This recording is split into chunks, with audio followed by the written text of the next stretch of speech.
हे everyone, welcome back. So आज हम cover करने वाले हैं अपने सेक्सुअल रिप्रोडक्शन फ्लावरिंग प्लांट्स के कुछ बचे हुए टॉपिक, जिनमें हमारा है पॉलन पिस्टल इंटरेक्शन और आर्टिफिशियल हाइब्रिडाइजेशन और साथ ही साथ कुछ बचे हुए टॉपिक्स।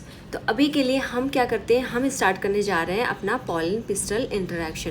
तो जैसे कि टर्म से पता चल रहा है, पॉलन पिस्टल इंटरेक्शन यहाँ पर यानी इंटरेक्शन होने जा रहा है, यानी आपका पॉलन और पिस्टल के बीच में एक तरह का इंटरेक्शन होने जा रहा है। और ये इंटरेक्शन कैसा होगा? ये इंटरेक्शन होगा कुछ केमिकल्स के थ्रू, यानी केमिकल इंटरेक्शन है। ये कैसा इंटरेक्शन है? केमिकल इंटरेक्शन है बिटवीन पॉलन एंड स्टिग्मा।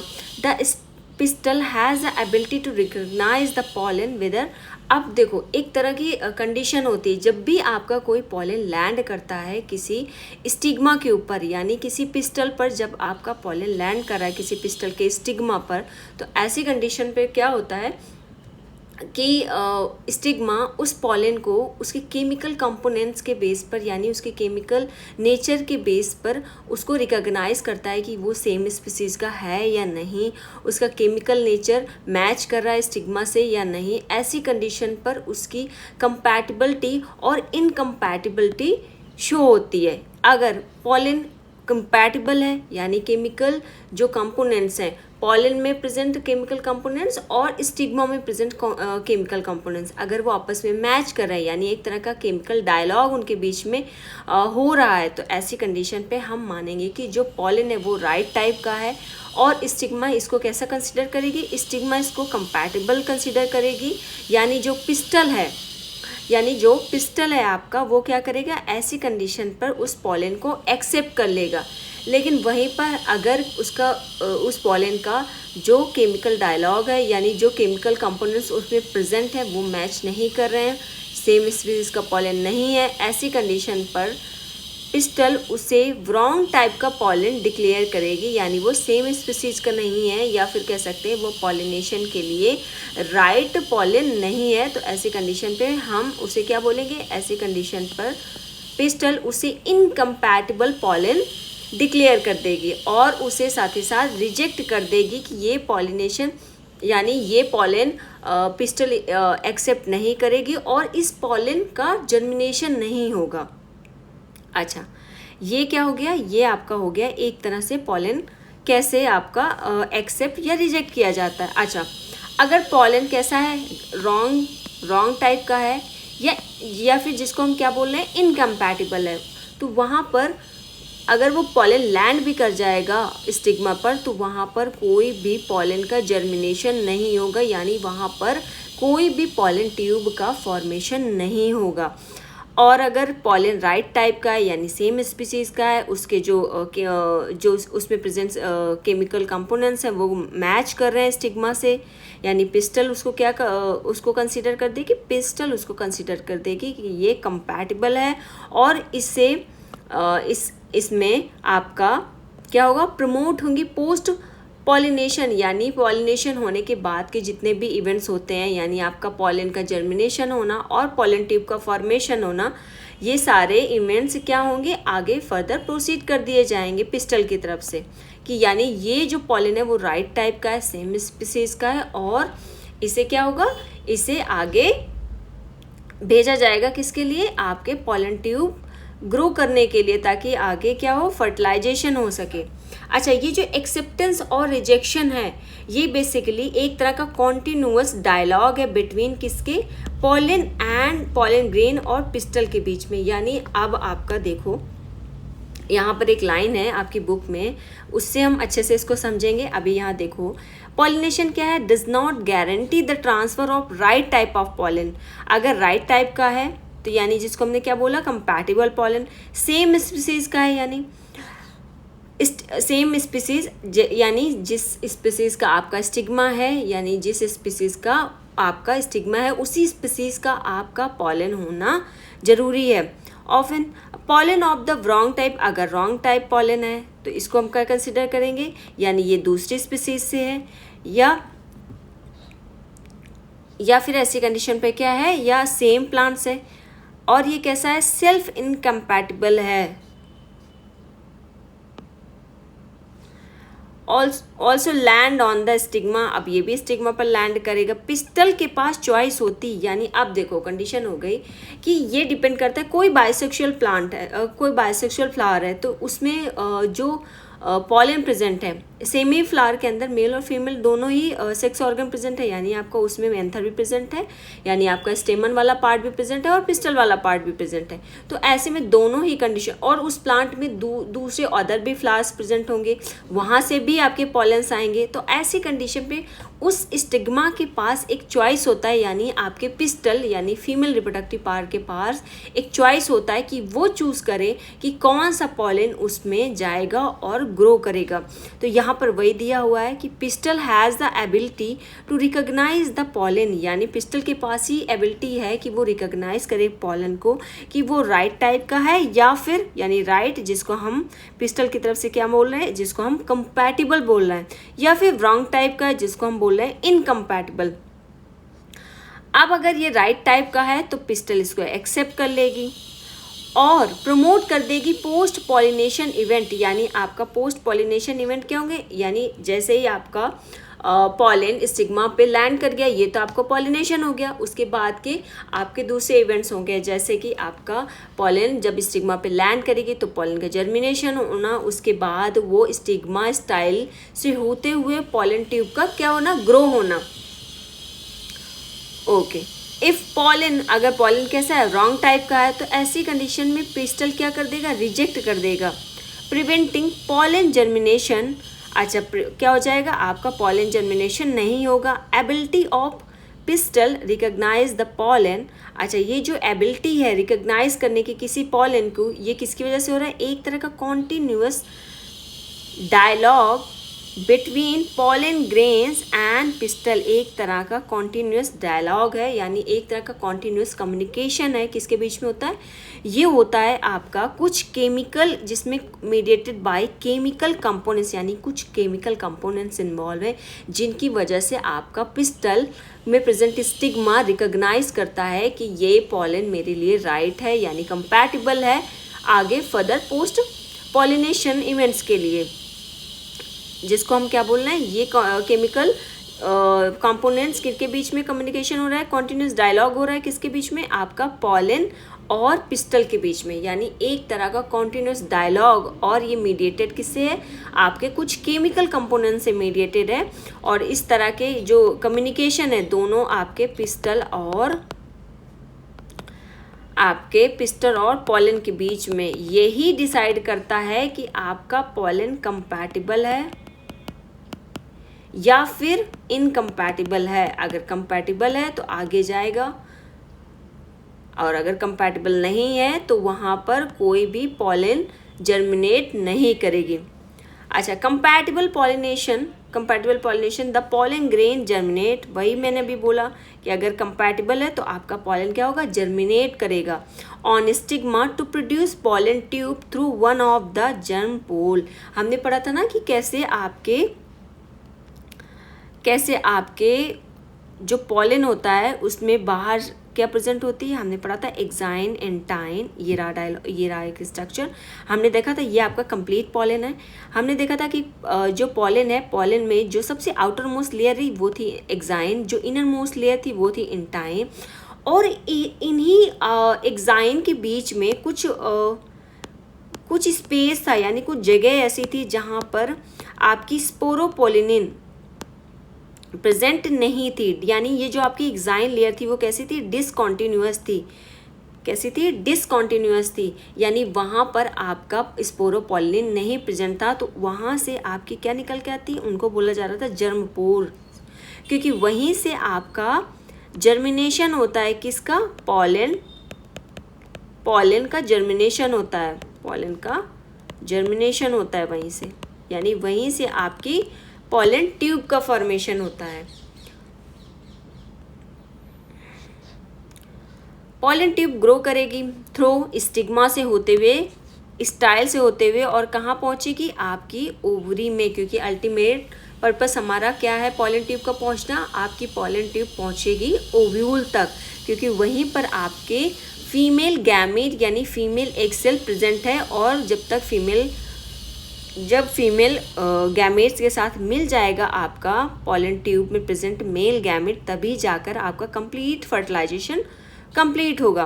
अब पॉलन ग्रेन आर, अच्छा कुछ पॉलन ग्रेन्स क्या हो जाते हैं, शेड एट 2 सेल कंडीशन, यानी 2 सेल की कंडीशन में ही वो क्या होते हैं, प्लांट से जो अपने एंथर से हैं वो सेड हो जाते हैं, यानी रिलीज हो जाते हैं, जिनमें आपकी वेजिटेटिव सेल्स प्रेजेंट होगी और जनरेटिव सेल्स प्रेजेंट होगी। हमने पढ़ा था ना पॉलन ट्यूब कैसा था, आपका जो पॉलन ग्रेन था, सॉरी जो आपका पॉलन ग्रेन था उसमें 2 सेल प्रेजेंट थी, एक तो आपकी जनरेटिव सेल प्रेजेंट थी, यहाँ पे देख लो, एक आपकी प्रेजेंट थी जनरेटिव सेल्स, जो जहाँ से क्या जर्मिनेट हो रहा है, जहाँ से आपका पॉलन ट्यूब जर्मिनेट हो रहा है।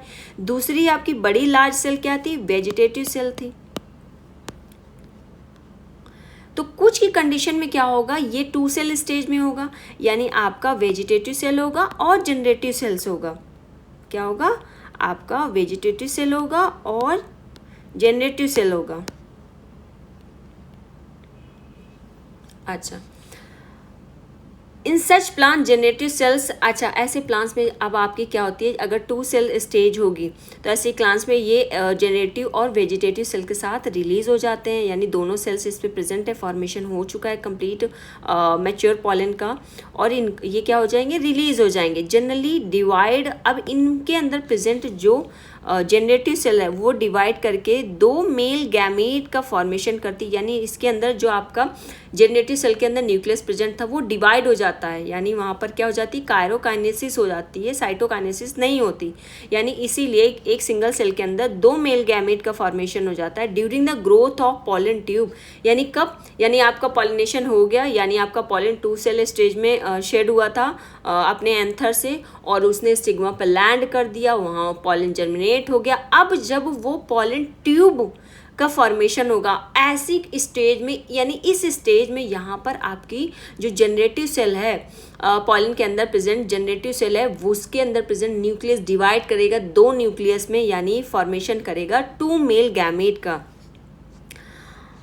ओके, फिर देख लो, in plants which shed pollen in 3 cell stage. अच्छा, कुछ आपके प्लांट्स होते हैं जहाँ पर ये जो पॉलन है 3 सेल स्टेज में शेड होता है, यानी आपका कह सकते हैं pollen tubes carry the 2 male gamete from the beginning, यानी शुरू से ही, यानी जब वो पॉलिनेशन के टाइम जो पॉलन आया था वो उसी स्टेज से, यानी बिगिनिंग से ही वहाँ पे 3 सेल स्टेज होती है। 3 क्या, आपका जनरेटिव सेल होगा 2 मेल गैमेट के साथ और एक वेजिटेटिव सेल हो गया, यानी 3 सेल स्टेज इसको बोला जाता है यहाँ पर, यानी 3 सेल कंडीशन बोला जाता है यहाँ पर, क्योंकि एक आपकी जनरेटिव सेल के अंदर क्या प्रेजेंट थे, 2 मेल गैमेट प्रेजेंट थे, 2 न्यूक्लियस प्रेजेंट थे, इसीलिए इसको बोला जाता है 3 सेल कंडीशन, यानी आपका पॉलन स्टार्टिंग से ही 3 सेल कंडीशन में रिलीज हुआ था।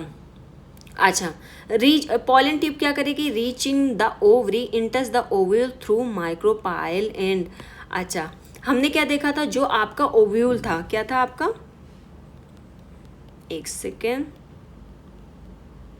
ओके, यहाँ पर देख लो, ये जो आपका ओव्यूल था, ये हमने एक सिंगल ओव्यूल का स्ट्रक्चर है, हमने यहाँ पर सिंगल ओव्यूल का स्ट्रक्चर प्रीवियस लेक्चर में हमने पढ़ रखा था, तो हम देख रहे हैं यहाँ पर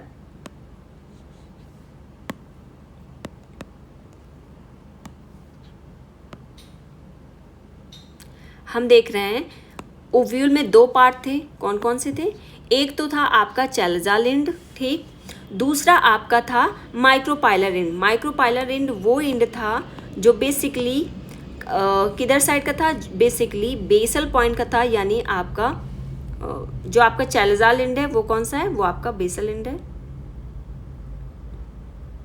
एक सेकेंड, हाँ, तो यहाँ पर जो आपका ओव्यूल है वो किससे अटैच्ड है, वो अटैच्ड है प्लासेंटा से, यानी प्लासेंटल कैविटी से आपका ओव्यूल अटैच्ड है। अब यहाँ पर हमने देखा था कि फ्यूनिकल है, फिर हाइला में एक जंक्शन आया जो फ्यूनिकल और ओव्यूल को आपस में कनेक्ट करता है, फिर उसमें कुछ इंटीग्यूमेंट्स है, आउटर इनर इंटीग्यूमेंट थे, और यहाँ पर साथ ही साथ जहाँ पर ये इंटीग्यूमेंट क्या था, एब्सेंट था, जहाँ पर इंटीगमेंट एब्सेंट था, इसको हम क्या बोल रहे थे, इसको हम बोल रहे थे माइक्रोपाइलर एंड, क्योंकि यहाँ पर इंटीगमेंट एब्सेंट है, यानी यहाँ से किसी भी पॉलन का ईजिली इंटर, यानी कोई भी पॉलन ट्यूब ईजिली यहाँ से इंटर कर जाएगी, क्योंकि यहाँ पर कोई भी इंटीगमेंट नहीं है, यानी कोई भी एक्स्ट्रा प्रोटेक्टिव लेयर नहीं है। इसीलिए इस एंड को क्या बोला गया, इस एंड को बोला गया माइक्रोपाइलर एंड। अब यही हम यहाँ पर अपने लेक्चर में देख रहे हैं कि क्या करेगा, जो आपका पॉलन ट्यूब है वो इंटर करेगा स्टिग्मा से होते हुए, कहाँ पहुँचेगा, स्टाइल से होते हुए ये पहुँचेगा ओवरी में, और ओवरी से ये इंटर करेगा ओव्यूल में, क्योंकि हमारा अल्टीमेट जो फर्टिलाइजेशन है वो कहाँ होगा, ओव्यूल के अंदर होगा, क्योंकि इसी ओव्यूल के अंदर मेल फीमेल गैमेट प्रेजेंट है। अच्छा, यहाँ पर थ्रू माइक्रोपाइल एंड से इंटर करेगा, इंटर्स वन ऑफ द सिनर्जिड। अब यहाँ पर इस प्रोसेस को हम आगे डिटेल में अभी जानेंगे।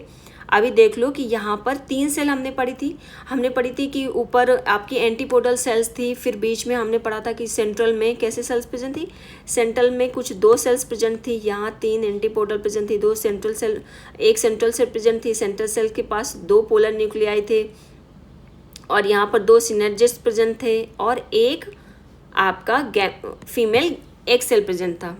इसको भी देख लेते हैं और अच्छे से, ये देख लो यहाँ पे क्या था, चैलाज़ाल एंड पर या 3 एंटीपोडल सेल्स प्रेजेंट थे, बीच में एक बड़ी सेंट्रल सेल है, और इस सेंट्रल सेल में क्या प्रेजेंट है, इस बड़ी सेंट्रल सेल में 2 न्यूक्लियस प्रेजेंट है, जिनको क्या, जो आपके न्यूक्लियस प्रेजेंट है जिनको हम क्या बोल रहे हैं, पोलर न्यूक्लियाई, और बेस में क्या प्रेजेंट है, यहाँ पर हम देख रहे हैं 2 सिनर्जिस्ट सेल्स प्रेजेंट है और एक एग सेल प्रेजेंट है, और इसे हम ये बोल सकते हैं ये फीमेल गैमेट है, और यही आगे जाएगी फर्टिलाइजेशन में।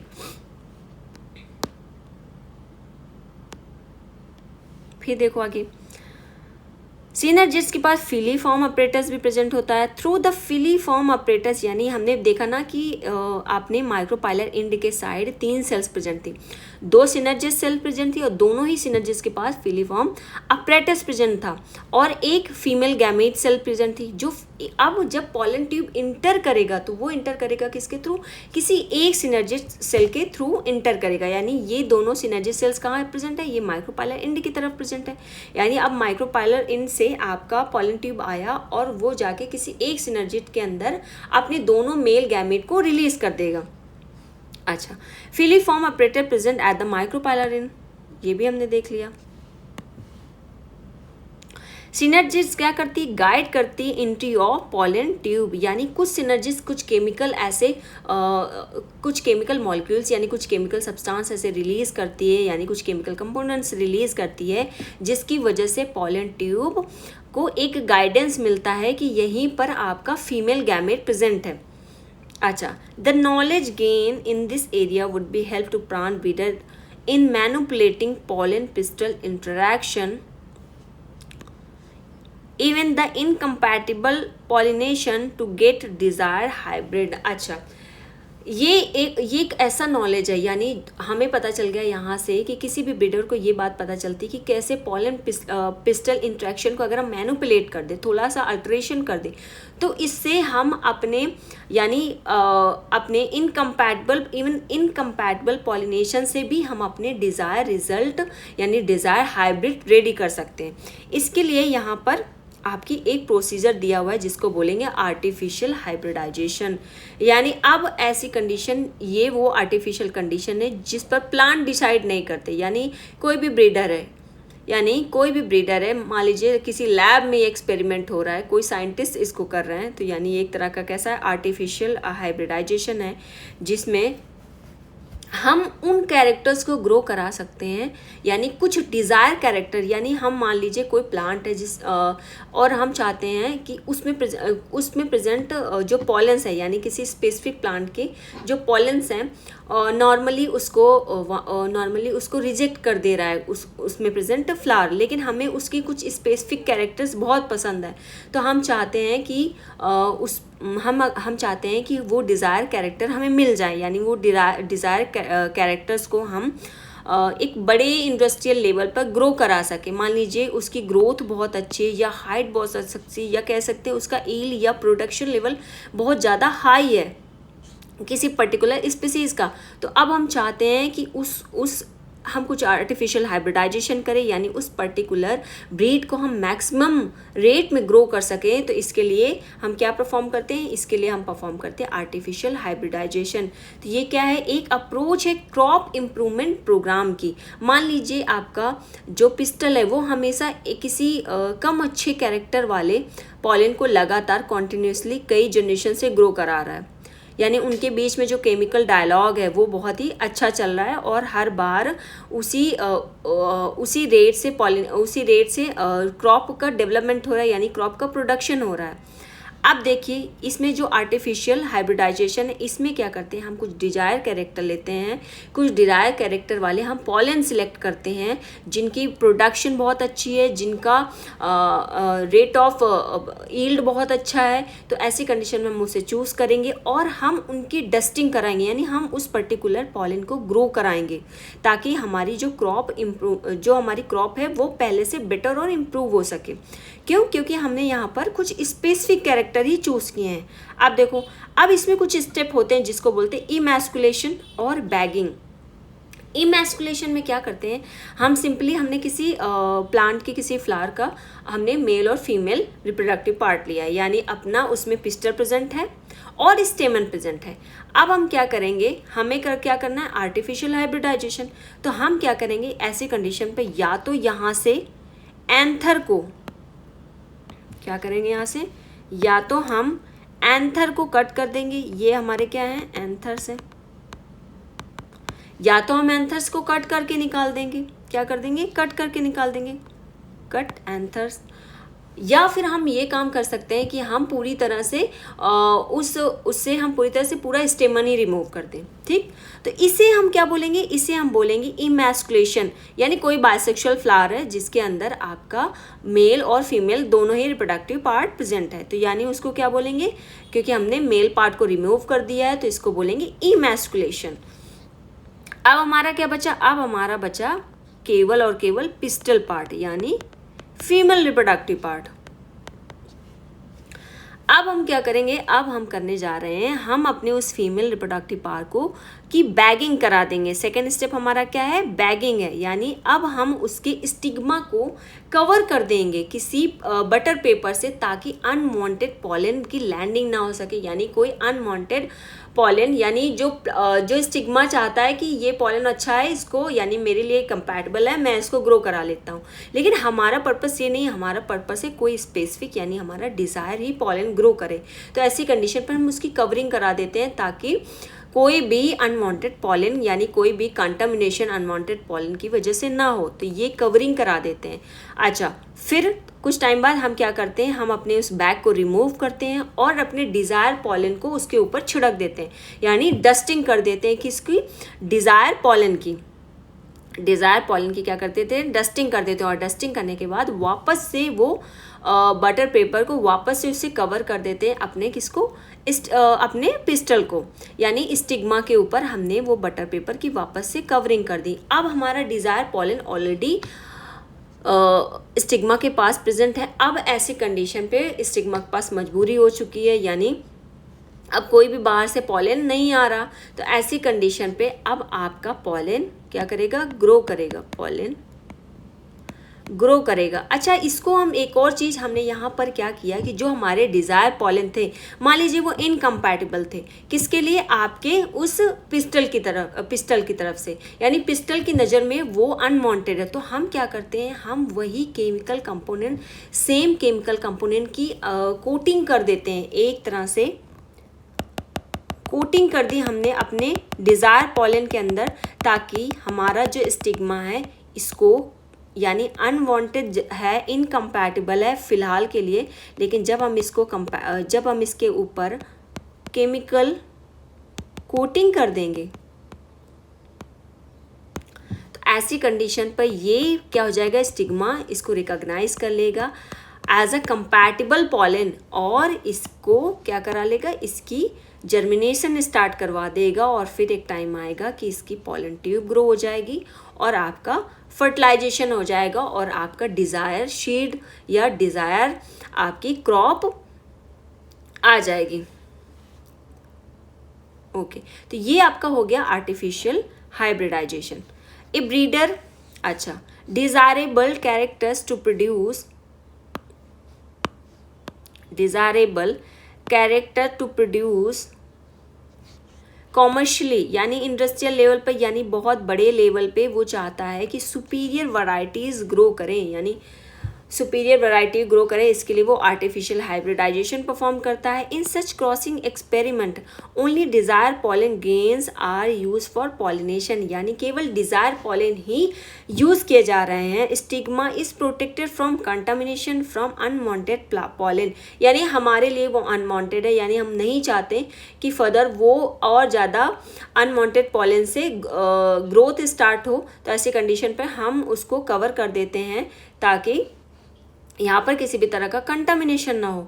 This is achieved by emasculation, इसीलिए हम क्या परफॉर्म कर रहे हैं, यहाँ पे इमैस्कुलेशन कर रहे हैं। एक तो फ्लावर क्या कर रहा था, फ्लावर अपने ही फ्लावर में प्रेजेंट यानी किसी बायोसेक्सुअल फ्लावर में प्रेजेंट स्टिग्मा अपने ही इस पॉलन को एक्सेप्ट कर रहा था, उसको कंपैटिबल कंसीडर कर रहा था। तो इसीलिए यहाँ पर एक तरह का कंटामिनेशन के चांस बहुत ज़्यादा हो सकते थे। तो यहाँ पर हमने पहले ही क्या कर दिया, इमैस्कुलेशन परफॉर्म कर दिया, यानी एंथर को रिमूव कर दिया और बैगिंग कर दी ताकि कोई भी अनवांटेड पॉलन यहाँ पर आकर लैंड ना कर सके। बायोसेक्सुअल फ्लावर हमने यूज़ किया, रिमूव कर दिया उसके एंथर को, जिसको हमने ऑलरेडी क्या बोला, जिसको हमने बोला इमैस्कुलेशन।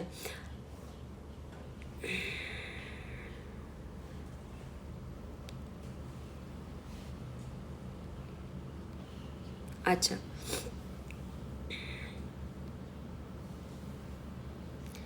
ये हमारा टॉपिक है जिसको हम बोल रहे हैं डबल फर्टिलाइजेशन। ये हमारा डबल फर्टिलाइजेशन। आप ऑलरेडी एम्ब्रियो सैक के बारे में कुछ अपने पुराने लेक्चर में देख चुके हैं। अब देखो, हमने ऑलरेडी पता है कि चालाज़ाल एंड होता है और एक दूसरा एंड है हमारा माइक्रोपाइलर एंड, जहाँ से आपकी पॉलन ट्यूब इंटर करेगी। फिर हमने ये देखा कि चालाज़ाल एंड की तरफ 3 एंटीपोडल सेल्स होती हैं और बीच में एक बड़ी सेंट्रल सेल होती है। क्या होती है, बीच में एक बड़ी सेंट्रल सेल है विद 2 पोलर न्यूक्लियाइड। अच्छा, ये सभी के सभी कैसे हैं, हैप्लॉइड हैं, यानी ये तीनों ही एंटीपोडल सेल्स हैप्लॉइड हैं। दो सेंट्रल सेल के अंदर प्रेजेंट 2 न्यूक्लियस वो भी हैप्लॉइड है। एग सेल भी आपकी एग एपरेटस, जिसमें आपका क्या क्या आता है, एक तो आपका आता है एग सेल आती है और दूसरा आपका आता है सिनर्जिड्स, यानी एग एपरेटस के आपके 2 ये सेल्स हो गए, यानी आपका एक एग सेल हो गया और 2 सिनर्जिड्स हो गए विद फिलीफॉर्म अपरेटस। क्या बोलते हैं इनको, फिलीफॉर्म अपरेटस। ठीक, ये भी सभी कैसे हैं, ये सभी सेल्स कैसी हैं, हैप्लॉइड है, यानी ये कैसी कंडीशन है, ये कंडीशन है हैप्लॉइड कंडीशन।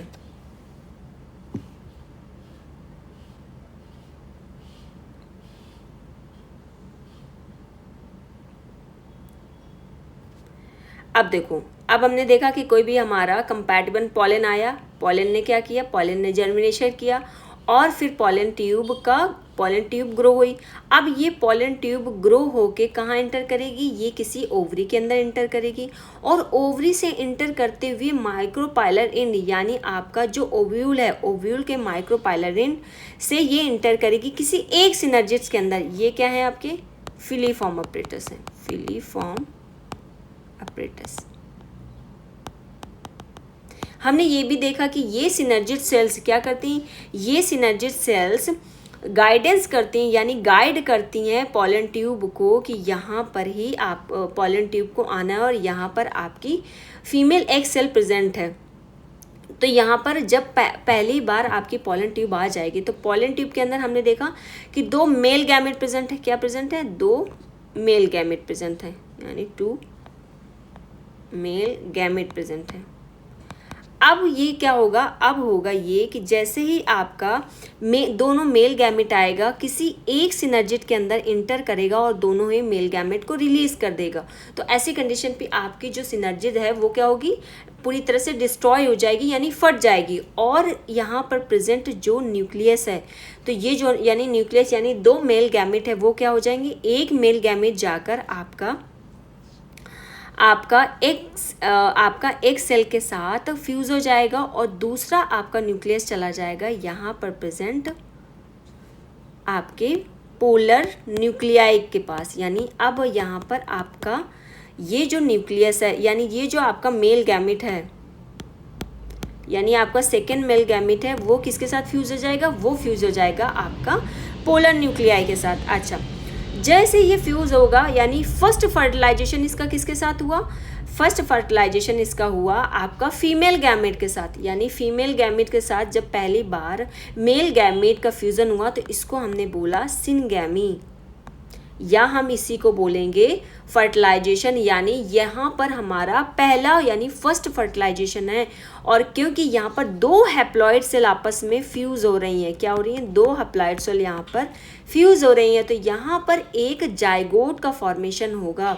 यानी एक सिंगल सेल के अंदर दो न्यूक्लियस, यानी यहाँ पर एक जाइगोट का फॉर्मेशन होगा और यही जाइगोट आगे डिवाइड करके किसी एम्ब्रियो का फॉर्मेशन करेगा।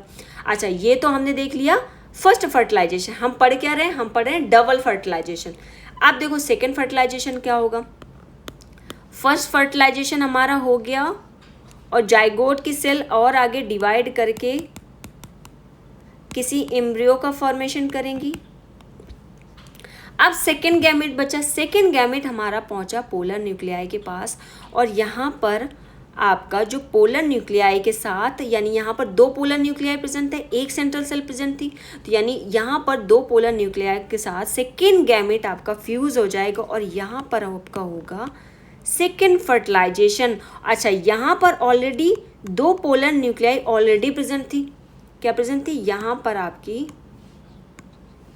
दो पोलर न्यूक्लियाई ऑलरेडी प्रेजेंट थी, तीसरी और मेल गैमेट के साथ आ गई, तो यहाँ पर कंडीशन क्या हो गई, यहाँ पर कंडीशन हो गई 3n, यानी ट्रिप्लॉइड कंडीशन हो गई, यानी ट्रिप्लॉइड कंडीशन हो गई। इसीलिए हम इसको क्या बोलेंगे, इसीलिए इस सेकेंड फर्टिलाइजेशन को हम बोलते हैं ट्रिप्लॉइड प्राइमरी एंडोस्पर्मिक न्यूक्लियस। यानी अब यहाँ पर एंडोस्पर्म का फॉर्मेशन होगा। अच्छा, जब आपका जाइगोट डिवाइड करेगा और ग्रो करके आपका एम्ब्रियो बनाएगा तो बहुत ज़्यादा एनर्जी की रिक्वायरमेंट होगी, क्योंकि ये अभी जाइगोट आपका कैसा है, सिंगल सेल स्टेज में है।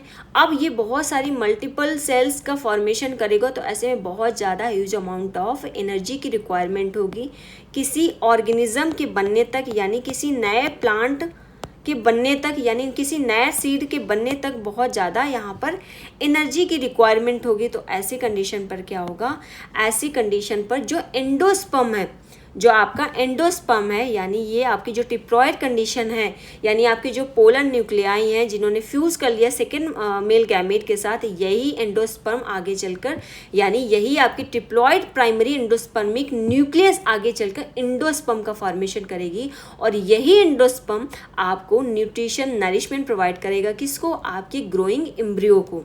तो इसको हम बोलते हैं ट्रिप्लॉइड प्राइमरी एंडोस्पर्मिक न्यूक्लियस और साथ ही साथ हम इसको बोलते हैं प्राइमरी एंडोस्पर्मिक न्यूक्लियस या पेन भी इसको बोलते हैं। अच्छा, ये तो हो गया न्यूक्लियस। अब हमने इनको क्या बोला, हमने बोला इसको प्राइमरी एंडोस्पर्मिक न्यूक्लियस। लेकिन ये किसके अंदर प्रेजेंट है, ये प्रेजेंट है सिंगल आपकी लार्ज सेंट्रल सेल के अंदर प्रेजेंट है। तो ऐसी कंडीशन पर इस सेंट्रल सेल को हम बोलेंगे प्राइमरी एंडोस्पर्मिक सेल। क्या बोलेंगे, प्राइमरी एंडोस्पर्मिक सेल, या इसको हम पेक भी बोलते हैं। अब ये तो हमने समझ लिया। अच्छा,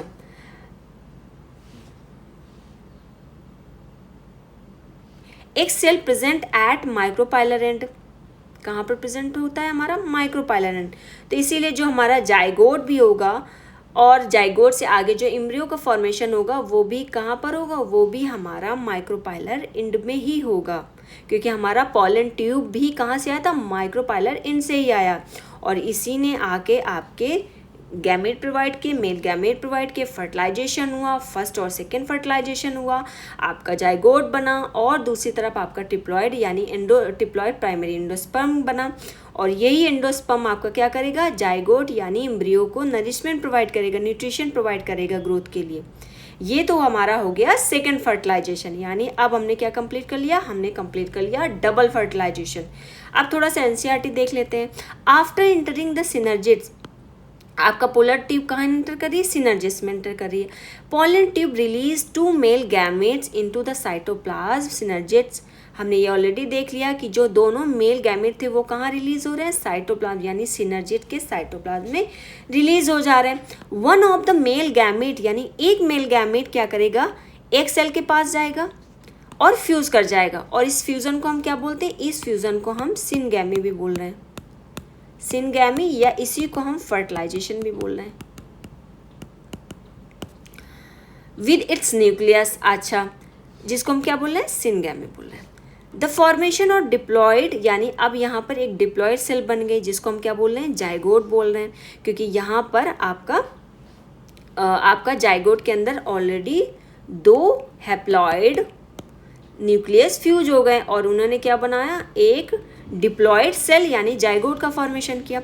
और जो दूसरा मेल गैमेट है वो कहाँ मूव कर जाएगा, वो मूव कर जाएगा आपका पोलर न्यूक्लियाई की तरफ, जो कहाँ प्रेजेंट है, जो आपकी सेंट्रल सेल के अंदर प्रेजेंट है, और यहाँ पर वो फ्यूज हो जाएगा यानी सेकेंड फर्टिलाइजेशन हो जाएगा, और ये प्रोड्यूस करेगा टिप्लॉयड प्राइमरी एंडोस्पर्मिक न्यूक्लियस। टिप्लॉयड क्यों, क्योंकि आपके जो 2 पोलर न्यूक्लियाई थे ऑलरेडी कैसे थे, आपके दोनों ही पोलर न्यूक्लियाइड हैप्लॉयड थे, और तीसरा मेल गैमेट के पास से हैप्लॉयड आ गया, तो ऐसी कंडीशन पे यहाँ पे ट्रिप्लॉयड कंडीशन हो जाएगी, जिसको हम बोलते हैं पेन यानी primary endospermic nucleus. Fusion of 3 haploid nucleoid it term as a triple fusion, क्योंकि यहाँ पर 3 न्यूक्लियस आपस में फ्यूज हो रहे हैं, इसीलिए इसको ट्रिपल फ्यूजन बोलेंगे। इस 2 टाइप्स ऑफ फ्यूजन, यहाँ पे हमने 2 टाइप ऑफ फ्यूजन पढ़ लिए, सिनगैमी यानी जिसमें हमने जाइगोट का फॉर्मेशन किया, एंड ट्रिपल फ्यूजन जिससे हम किसका फॉर्मेशन कर रहे हैं, take place in an embryo sac, जो एम्ब्रियो सैक के अंदर ये सारा हो रहा है। The phenomena is term as double fusion, जिसको हम क्या बोल रहे हैं, जो एम्ब्रियो सैक के अंदर हो रहा है जिसको हम बोल रहे हैं डबल फर्टिलाइजेशन। यानी अपनी एम्ब्रियो सैक के अंदर हमने कितने पढ़ लिए, 2 फ्यूजन पढ़ लिए, एक तो हमने सिनगैमी पढ़ लिया यानी फर्टिलाइजेशन पढ़ लिया जिससे हमारा जाइगोट का फॉर्मेशन हुआ, दूसरा हमने पढ़ा ट्रिपल फ्यूजन जिससे हमने अपना एंडोस्पर्म का फॉर्मेशन किया, और ये एंडोस्पर्म क्या करेगा, ये एंडोस्पर्म न्यूट्रिशन या नरिशमेंट प्रोवाइड करेगा अपने ग्रोइंग एम्ब्रियो को। The central cell triple fusion becomes the primary endosperm cell. अब हम सेंट्रल सेल को फ्यूजन के बाद क्या बोलेंगे, अब हम सेंट्रल सेल ना बोलकर हम इसको बोलेंगे प्राइमरी एंडोस्पर्म सेल। क्यों, क्योंकि इसके अंदर अपना ट्रिप्लॉयड एंडोस्पर्म का फॉर्मेशन हो चुका है, and develop into endosperm while the zygote develops into embryo, और यही जाइगोट आगे चलकर डिवाइड होकर एक एम्ब्रियो का फॉर्मेशन करेगा। तो इस वीडियो लेक्चर पर बस इतना ही। आगे के वीडियो लेक्चर पर हम अपना कवर करेंगे कुछ post fertilisation structure and events, और हम देखेंगे एंडोस्पर्म और सीड का फॉर्मेशन प्लांट के अंदर कैसे होता है। I hope you found this video informative. Thank you for watching.